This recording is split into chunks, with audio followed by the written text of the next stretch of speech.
Mr. and Mrs. Raccoon are farmers. They are in their 30s and have 3 children. They have 3 plots of land, and they cultivate 2 of them. The 3rd plot is too far away, so they rent it out to Mrs. Raccoon's brother. Mr. and Mrs. Raccoon use the rent from this plot to buy inputs for the other 2 plots. They have a sharecropping arrangement on another field and pay its owner in kind. One day, Mr. Raccoon's uncle suggests that they buy a large, well-irrigated plot, which he wants to sell but keep in the family. To raise the money to buy this plot, Mr. and Mrs. Raccoon sell a plot of land that Mrs. Raccoon had inherited to her brothers.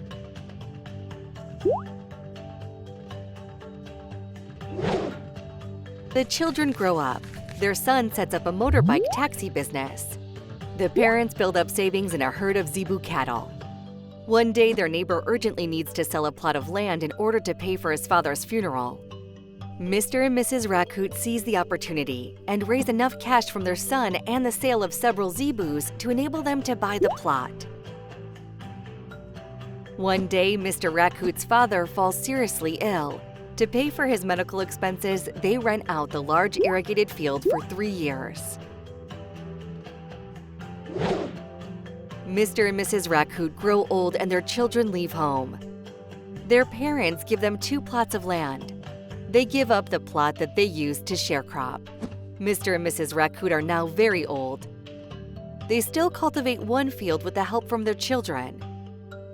They let a young couple use the other plot for sharecropping and are paid in sacks of rice, which augment their food supplies.